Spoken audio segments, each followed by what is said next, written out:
Bonjour à tous. Parmi les nouveautés de ce Salon du Cheval 2014, eh bien, il y a le pôle éthologie consacré effectivement à l'équitation éthologique. Aujourd'hui, nous allons parler de l'apprentissage du cheval et je reçois sur ce plateau pour en parler Andy Booth. Bonjour. Bonjour. Ça va bien? Oui, très très bien. Comment se passe le salon? Très très très bien. Beaucoup de démonstrations, hein. Pas mal de démonstrations et vraiment nos petits créneaux, petites, je dirais, 2 heures et demie Oui, quand même. de démonstrations pendant la journée. C'est très très populaire donc et c'est super de voir, spécialement pour moi, de voir tous les élèves que j'ai eus pendant mes années à la Science et maintenant avec mon nouveau école de voir tous ces élèves passer devant moi, mais c'est génial. C'est une fierté. Oui, j'adore. Mais vous êtes très populaire. Alors pour parler de l'apprentissage du cheval, alors, avant de rentrer dans le vif du sujet, rappelez-nous, pour ceux qui ne connaissent pas, ce qu'est l'équitation éthologique. Bon, en fait, comme toute éthologie, c'est basé sur la science. L'éthologie, c'est la science, c'est les études sur le comportement des animaux, tous les animaux. L'équitation, l'éthologie appliquée, en général, quand on parle d'éthologie, on parle de le milieu naturel de l'animal. On parle également d'éthologie appliquée. Donc ça, c'est les animaux dans un milieu aménagé par l'homme. Et l'équitation éthologique, c'est les études sur le comportement des chevaux dans un milieu équestre. Mais surtout, pour nous, notre spécificité, Bien, bravo. Oui, on rappelle que vous êtes australien, hein. Exact, oui. Je ne maîtrise pas totalement, mais Si, j'essaie. c'est parfait, c'est parfait. Notre spécificité, c'est comment le cheval apprend l'équitation.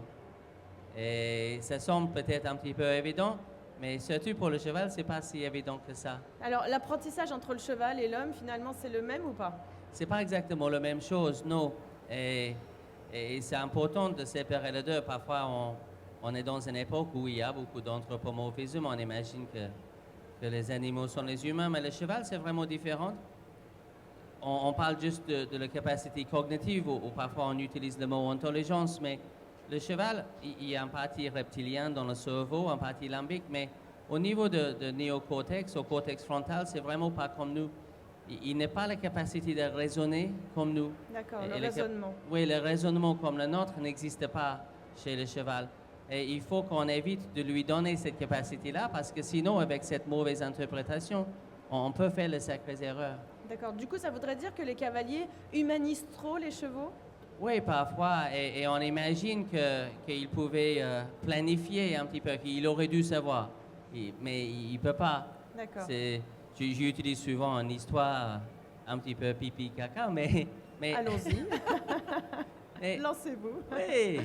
Et par exemple, on met un cheval dans un box sans litière, Oui. on met un peu de foin dans le coin.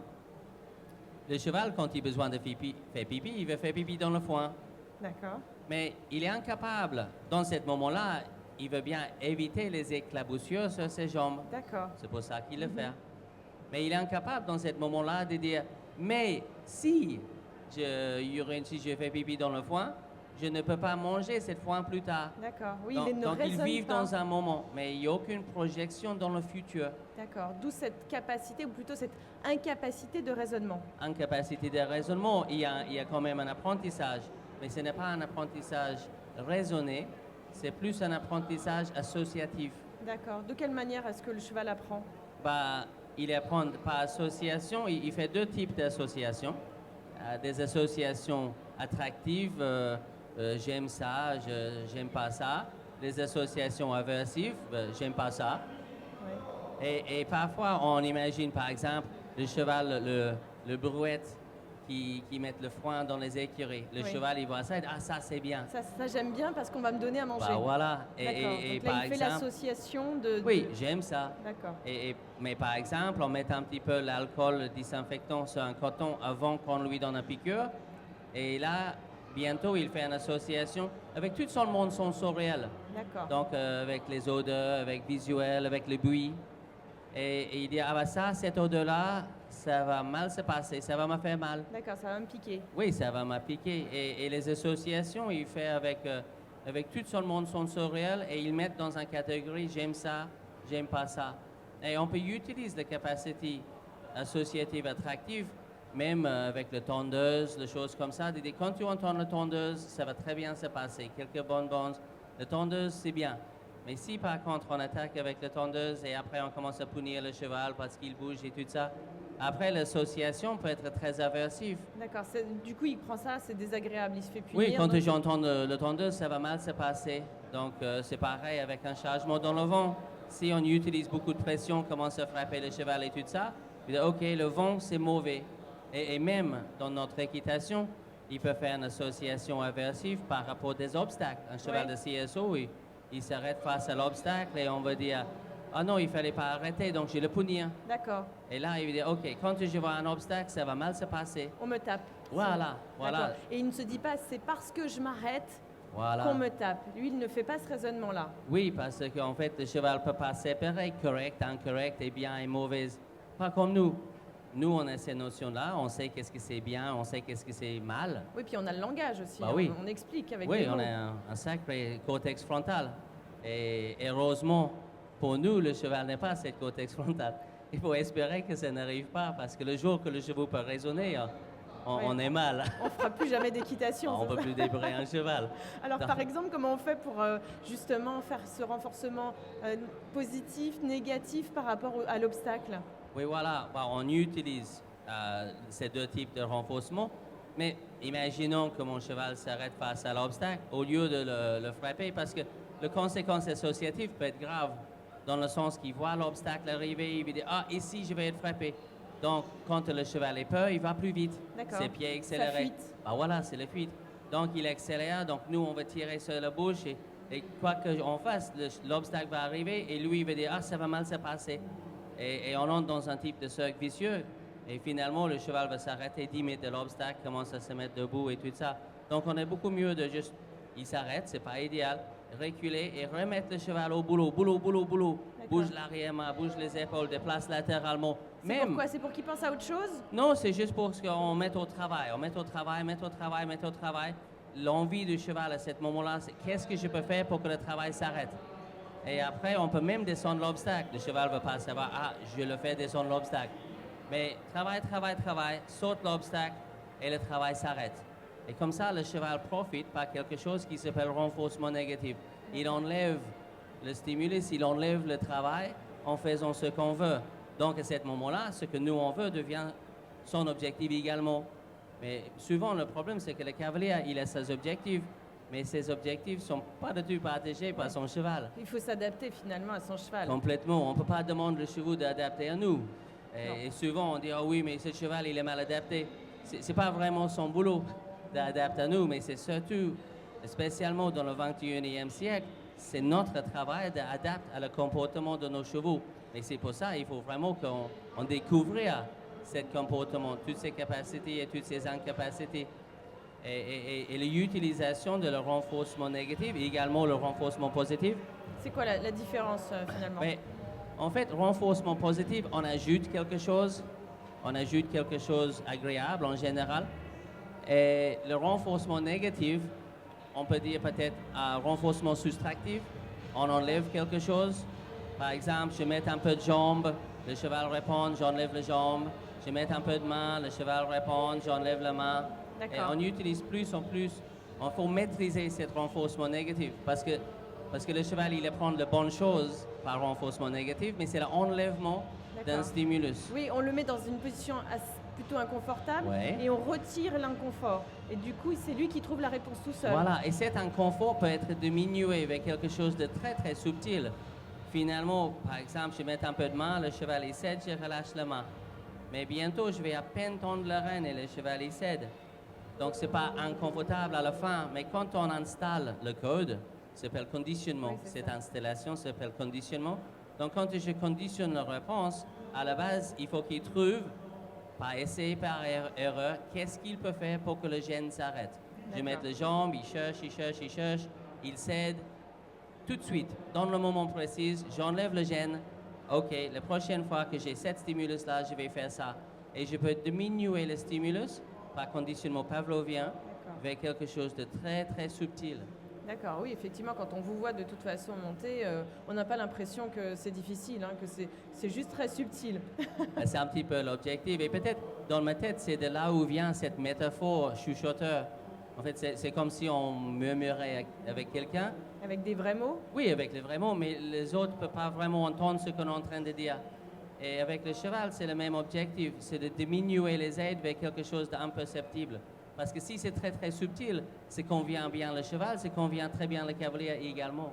Alors, l'histoire du vent dont vous parliez tout à l'heure, je pense que ça doit arriver souvent aux cavaliers qui nous écoutent. Enfin, il y a quelques chevaux qui sont Complètement. réticents à monter dans Ouais. un vent. Comment est-ce qu'on fait justement? On a un cheval qui est totalement buté, qui ne veut plus monter et qu'on est obligé d'en passer par la force, d'où l'erreur. Comment est-ce qu'on rééduque ce cheval qui a peur du vent? Et c'est un petit peu comme cette histoire d'obstacle. C'est travail, travail, travail le cheval, approche vers le vent, peut-être il met un pied ou quelque chose, tout le travail s'arrête et on peut à ce moment-là ajouter même un renforcement positif. Je D'accord. peux lui donner un carotte ou quelque chose, gratter un petit peu, faire rien pendant 1 minute.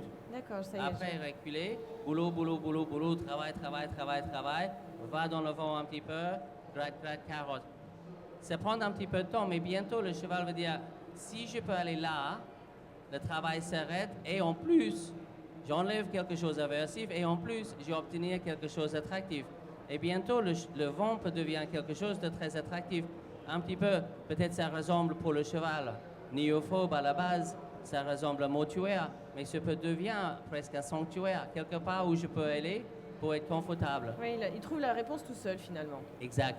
Alors, vous parlez aussi d'impulsion, flexion, direction. Ça signifie quoi pour vous? Bah voilà, toutes les aides équestres en fait, c'est toutes les aides équestres sont les aides conditionnées. Et c'est pour ça qu'on a besoin de cette science maintenant, parce que on est en pleine évolution toujours dans la science, c'est pas quelque chose qui s'arrête. Et on a besoin de savoir comment conditionner les réponses à toutes nos aides. Conditionner les aides de direction, parce que les aides équestres ne sont pas innées chez le cheval. Non, bien sûr, il ne sait pas, il faut lui Pas apprendre. dessus, pas dessus. Donc il n'est pas né, même avec la réponse à la licole. Il ne peut pas savoir que cette pression sur la licole veut dire avance tes pieds. On met un licol sur un poulain, le premier réflexe, c'est souvent l'inverse. C'est de partir en arrière. Et si on enlève le licol, le stimulus à ce moment-là, ben, le cheval va apprendre à reculer. D'accord. Donc il apprend de bonnes choses et aussi les mauvaises choses par renforcement négatif. Donc il faut vraiment maîtriser le sujet, mais les aides de direction, tourner, impulsion, c'est d'avoir un bon accélérateur et un bon frein et que chacun soit également bien que l'autre. Quand je mets les jambes, le cheval avance, j'enlève les jambes. Quand je mets un petit peu bloc l'assiette et je mets la main, le cheval s'arrête, j'enlève la main. Mais c'est surtout l'enlèvement de le stimulus qui est important. Souvent dans le stage, j'ai dit, le cheval apprend d'avancer par l'enlèvement de nos jambes, le cheval d'apprendre de s'arrêter par l'enlèvement de la main. Et c'était rarement expliqué comme ça. On a souvent pensé que Bien sûr. c'était l'application de pression qui éduque le cheval. Mais ce n'est pas le cas, c'est l'enlèvement. L'application de pression va motiver le cheval de trouver une solution. Mais c'est surtout l'enlèvement de pression qui va éduquer le cheval que cette solution-là était bonne. Et vous parlez d'évolution. On en est où aujourd'hui dans l'éthologie, dans l'équitation, dans l'apprentissage? Est-ce qu'on est en retard par rapport aux autres animaux? On en est Par où? rapport aux autres animaux, oui, on est assez bien en retard. D'accord. Mais il faut dire, juste le fait d'avoir un hall et 2 heures et demie mis à côté pour l'éthologie, ça veut dire qu'il y a 10 ans, quand moi j'ai venu en France, Oui, ça a déjà oui, bien avancé quand même. Oui, c'est déjà très très très bien avancé.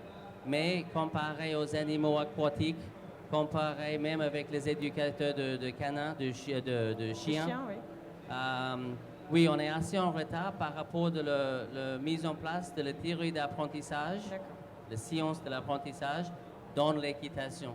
Donc, il y a encore de boulot. Alors peut-être grâce à vous d'ailleurs on va pouvoir avancer dans l'apprentissage parce que vous venez de sortir une série de DVD. D'ailleurs j'en ai un exemplaire ici. Alors c'est quoi? On y trouve quoi dans ces DVD? Voilà, ça c'est un nouveau cursus que je viens de mettre en place qui s'appelle Oui. Horseman Science. Je suis passionné par le horsemanship, donc c'est la compétence homme-cheval. Et je voulais ajouter les explications plus scientifiques par rapport à ça et aider cette évolution de l'intégration de la théorie d'apprentissage dans notre milieu équestre. Donc, On va regarder, en même Oui. temps on va regarder des petites images qui montrent un peu ce qu'on voit justement dans ces DVD. Ça c'est votre cheval fétiche. Hein. Oui, ça c'est un de les meilleurs maîtres que j'ai jamais eu. Elle m'a expliqué pas mal de choses. Et avec tous mes chevaux, Mais ça, c'est un petit teaser que j'ai mis en place. Oui, de qui est Andy Booth finalement. Ouais. Quand on vous voit, effectivement, là c'est Ouais. Karine. Hein, Voilà, avec Catherine, qui m'aide beaucoup dans le parti pédagogique de ce que je fais. Et dans le pack DVD, j'ai mis 25 exercices au sol, 25 exercices montés, mais vraiment avec les explications scientifiques. Pourquoi on a besoin d'avoir ces choses en place? Parce que si le cheval ne profite pas en faisant ce qu'on veut, nous, on ne peut pas profiter non plus. Si le cheval ne peut pas gagner, nous, on va perdre. Oui, et on est bien d'accord que c'est pour toutes les disciplines. Hein. C'est aussi bien pour là le CSO où on voit notre cheval sauter tout seul et puis où il va trouver ça un confort, que sur le déplacement latéral en dressage, pour l'équitation western aussi, j'imagine. Complètement. Les réponses à l'assiette, les réponses à la jambe, le vie quotidien, le chargement dans le vent, tout nos travail en soins ont besoin d'évoluer, ont besoin de cette évolution vers la science. La science va entrer dans l'équitation. C'est juste maintenant, la question, c'est combien de temps ça va prendre. Oui. Parce qu'il y a beaucoup de traditions. Ce n'est pas... Dans le nouveau pays, dans les pays comme l'Australie, les États-Unis, les choses avancent un petit peu plus rapidement parce qu'il n'y a pas de tradition. Mais tradition, c'est quelque chose de très, très bien. Et il faut en aucun cas... Et c'est vrai qu'en France, on est très ancré quand même sur les traditions. Oui, il faut qu'en aucun cas que la tradition s'empêche l'évolution. Parce que la science va évoluer.